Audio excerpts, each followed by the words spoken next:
विद्यार्थियों नमस्कार। मैं Vinod Garg, assistant professor political science, government college Dholpur. मित्रों, कल की वीडियो में हम क्या ब्रिटिश प्रधानमंत्री को अधिनायक कहना उपयुक्त होगा, इस संबंध में चर्चा कर रहे थे।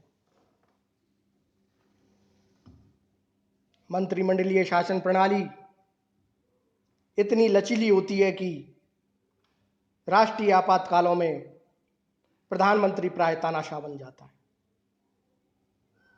इस बात की टिप्पणी लॉर्ड मॉर्ली महोदय ने की थी। प्रधानमंत्री को समान पदों वालों में प्रथम कहना गलत है। वास्तव में उसका अधिकार क्षेत्र इतना अधिक व्यापक है कि वे अपने साथियों से बहुत बढ़कर है और उसे अधिनायक ही कहा जा सकता है। रैमजो मोर अपने इस कथन के माध्यम से यह स्पष्ट करना चाहते हैं कि ब्रिटिश प्रधानमंत्री को अधिनायक कहना ज़्यादा उपयुक्त है।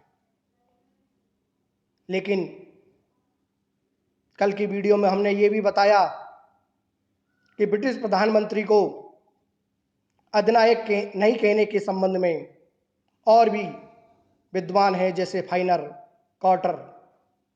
ये विद्वान ब्रिटिश प्रधानमंत्री को निरंकुश की संज्ञा नहीं देते हैं, अधिनायक की संज्ञा नहीं देते हैं।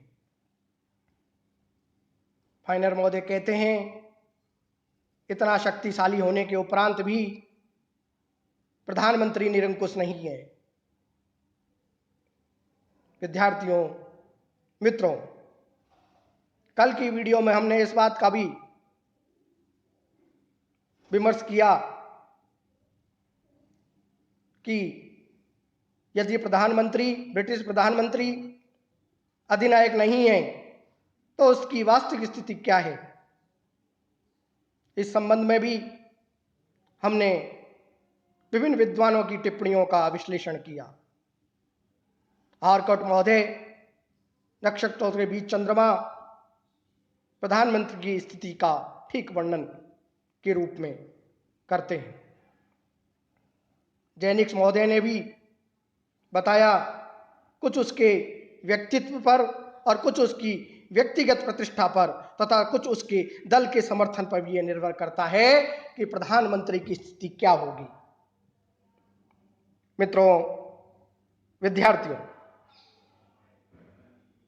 रॉबर्ट पील, ग्लैडस्टाइन, डिज़रायली, लॉर्ड जॉर्ज तथा विंस्टन चर्चिल जैसे प्रधानमंत्री अधिक शक्तिशाली थे, किंतु इसके विपरीत बॉल्डविन, एटली और विल्सन जैसे प्रधानमंत्री दुर्बल भी रहे हैं। इसलिए कोई प्रधानमंत्री अपने मंत्रिमंडल पर छा जाए अथवा वे अपने सहयोगी मंत्रियों से दब जाए, यह प्राय प्रधानमंत्री की पर्सनैलिटी पर निर्भर करता है, उसके व्यक्तित्व पर निर्भर करता है।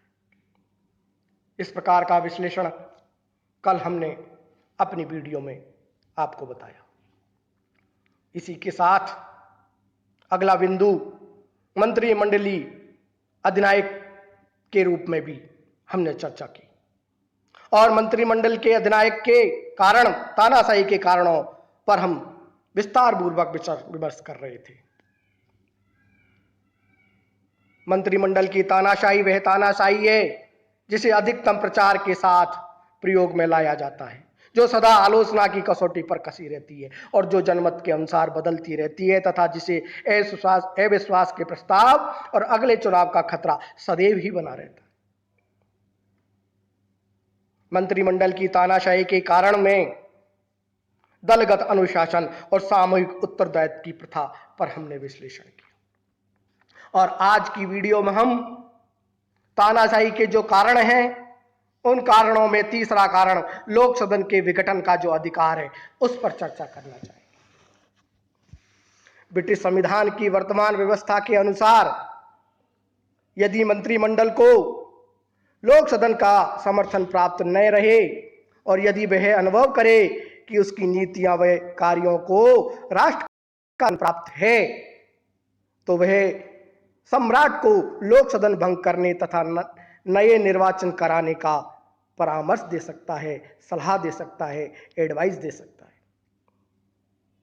मित्रों, विद्यार्थियों, यदि मंत्रिमंडल ऐसा करे तो लोक सदन के सदस्यों को पुनः चुनाव की कठिनाइयों का सामना करना पड़ता है और इस धमकी के हथियार के कारण लोक सदन के सदस्यों को अंकुश में रखा जा सकता है। इसलिए फाइनर ने ठीक ही कहा है, लोक सदन का कुछ रचनात्मक उत्साह मंत्रिमंडल द्वारा भंग करने की धमकी से नष्ट हो जाता है। विद्यार्थियों, मित्रों, लोक सदन के विघटन का जो अधिकार मंत्रिमंडल को प्राप्त है वो उसकी तानाशाही में वृद्धि का कारण बनता है। अगला कारण संसद की कार्यविधि है। चूंकि संसद की कार्य प्रक्रिया उस पर नियंत्रण लगाती है और कार्यभार की अधिकता के कारण लोक सदन में सामान्य समापन, मुखबंद, कंगारू समापन की व्यवस्थाओं का प्रयोग किया जाता है। इनके द्वारा संसद में सदस्यों की वाद विवाद की स्वतंत्रता परिसीमित कर दी जाती है, सीमित कर दी जाती है, कंट्रोल कर दी जाती है। इस प्रकार स्पष्ट है कि संसद की जो कार्यविधि है उस पर भी मंत्रिमंडल का नियंत्रण होता है। मित्रों, विद्यार्थियों, अगला कारण संसदीय जीवन है। मंत्रिमंडलीय तानाशाही में वृद्धि का कारण अगला संसदीय जीवन है। चूंकि संसद के सत्रों में प्राय इतना अधिक कार्य होता है कि मंत्रिमंडल की गतिविधियों का निरीक्षण करने का ना तो अवसर आता है और ना ही समय होता है। इस प्रकार स्पष्ट है कि जब मंत्रिमंडल की गतिविधियों का कोई निरीक्षण नहीं किया जा सकता और ना जब कोई अवसर आता है क्योंकि कार्य की अधिकता रहती है, तो निश्चित रूप से सिडिलिनो जो कहते हैं कि लोक सदन के सदस्य विभिन्न प्रकार के कार्यों में चूंकि व्यस्त रहते हैं और अल्पकालीन लंदन के उन्हें बहुत से आकर्षक होते हैं और आधा सदन अपने निजी कार्यों में चूंकि बिजी रहता है, व्यस्त रहता है, तथा दूसरा आधा अपने आनंद में मग्न रहता है। इस प्रकार अधिवेशन काल में संसद मंत्रिमंडल पर कंट्रोल नहीं रख पाती है, नियंत्रण नहीं रख पाती है, और जब अधिवेशन नहीं होता है तब तो मंत्रिमंडल कितना शक्तिशाली होता है इस बात से तो आप भली भांति परिचित हैं। मित्रों, विद्यार्थियों, तानाशाही में वृद्धि के कारण संसदीय जीवन और इसके बाद अगला कारण प्रदत्त व्यवस्थापन को भी है। प्रदत्त व्यवस्थापन जिससे आप वाकिफ हैं, दिया जाना, प्रदत्त यानी दिया जाना, व्यवस्थापन यानी कि व्यवस्थापन संबंधी कार्यों को दिया जाना। किसको दिया जाना? मंत्रिमंडल को दिया जाना। क्योंकि संसद में कार्य अधिक होते हैं तो उनकी कार्यों को संपन्न करने के लिए, उन समितियों के माध्यम से कानून का निर्माण करने के लिए मंत्रिमंडल को कार्य सौंप दिया जाता है और इसी को ही प्रदत्त व्यवस्थापन के नाम से इंगित करते हैं। मंत्रिमंडल को विधायी अधिकार भी प्राप्त है। संसद के सत्र अल्पकालीन होते हैं तथा उसे विभिन्न कार्य थोड़े समय में ही करने पड़ते हैं। अतः मंत्रियों को यह अधिकार सौंप दिया गया है कि जहां जहां कानून में कमी महसूस हो वे अपने विभाग से संबंधित कार्यों को सुचारू रूप से चलाने के लिए पूरक विधियों का निर्माण कर सकते हैं। इससे मंत्रिमंडल की शक्ति बढ़ जाती है। मित्रों, विद्यार्थियों, जब मंत्रिमंडल को कानून बनाने का कार्य सौंप दिया जाता है तो निश्चित रूप से वह शक्तिशाली हो जाएगा, तानाशाही हो जाएगा। और अगला कारण संकटकालीन स्थिति। आपातकाल में, संकट काल में, आर्थिक संकट में और यूं कहें तो प्रथम वर्ल्ड वॉर और द्वितीय वर्ल्ड वॉर के समय मंत्रिमंडल ने अधिनायकवादी शक्तियों का प्रयोग किया। लॉर्ड जॉर्ज और विंस्टन चर्चिल ने राष्ट्र की रक्षा के नाम पर संसद की स्थिति गौण बना दी, द्वितीय बना दी और मंत्रियों ने संसद को सूचना दिए बिना ही उन शक्तियों का प्रयोग किया जिसका प्रयोग जार और सीजर ही कर सकते थे। मित्रों, विद्यार्थी,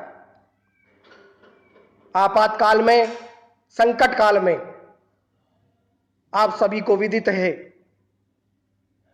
मंत्रिमंडल पर समस्त शक्ति आ जाती है और वो संसद से परामर्श लिए बिना कोई भी डिसीजन कर सकती है, कोई भी निर्णय कर सकती है जो इसके तानाशाही का कारण बनता है। अगला कारण प्रशासकीय न्याय के रूप में है। मित्रों, विद्यार्थियों, प्रशासकीय न्याय व्यवस्था के विकास ने मंत्रिमंडल को और भी शक्तिशाली बना दिया है। वर्तमान प्रशासनिक पद्धति में अपने अपने विभाग से संबंधित अभियोगों को सुनने तथा निश्चित करने का अधिकार स्वयं मंत्रियों को ही सौंप दिया गया है। पहले इस प्रकार के मामले साधारण न्यायालयों के द्वारा निर्णित किए जाते थे।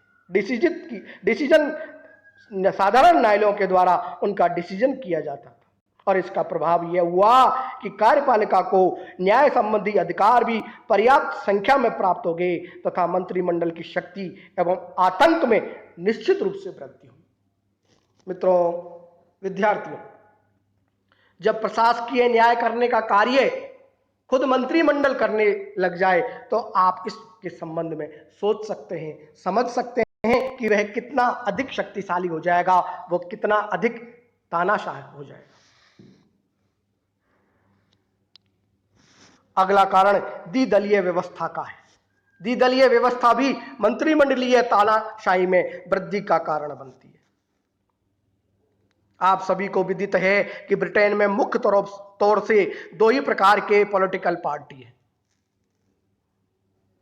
जिस पार्टी का बहुमत होता है वह सरकार बनाती है और जो विरोधी दल होता है वह अल्पमत में होता है, और जिस दल की सरकार बनती है वह अपनी पार्टी के अनुसार, इच्छा अनुसार, पार्टी की इच्छा के अनुसार ही शासन का संचालन करती है और उसको विपक्ष की आलोचना की कोई अधिक चिंता नहीं रहती, क्योंकि उसके दल के सदस्यों के टूटने की आशंका भी नहीं होती। अतः व्यवहार में मंत्रिमंडल की शक्तियां निश्चित रूप से बढ़ जाती है और यह भी तानाशाही में वृद्धि का कारण बनती है।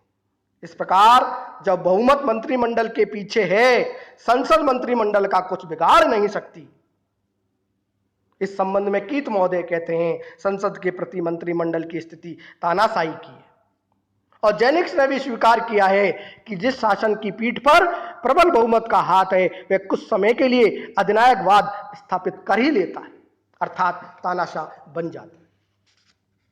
मित्रों, इस प्रकार आज की वीडियो में हमने मंत्रिमंडलीय अधिनायक तत्व के, अधिनायकवाद के, तानाशाह के कारणों का विस्तार पूर्वक विचार विमर्श किया और अगली वीडियो में हम मंत्रिमंडल तानाशाह नहीं है इसके कारणों को बतलाएंगे कि मंत्रिमंडलीय तानाशाह क्यों नहीं है। इस संबंध में हम बताएंगे कि विरोधी दल भी उस पर अंकुश लगाने का प्रयास करता है, संसद का भी नियंत्रण रहता है, जनता का भी भय रहता है, पब्लिक ओपिनियन का भय रहता है, राजा का भय रहता है, सम्राट का भय रहता है। इस पर हम चर्चा करेंगे और कल हम पुनः संपूर्ण जो ब्रिटिश संविधान का ये प्रधानमंत्री है और मंत्रिमंडलीय प्रणाली है, मंत्रिमंडल का महत्व है, मंत्रिमंडल का निर्माण है, मंत्रिमंडल का विकास है, इस संपूर्ण बिंदुओं पर विस्तार पूर्वक पुनः पुनरावलोकन करेंगे और इस चैप्टर को खत्म करने के बाद हम एक अगला नया टॉपिक आपके समक्ष लेंगे जो आपके सिलेबस में है और ब्रिटिश संसद के अंदर भी हम कॉमन सभा को सबसे पहले पढ़ना चाहेंगे और दूसरा लॉर्ड सभा है उस पर भी हम अध्ययन करेंगे। तब तक के लिए धन्यवाद।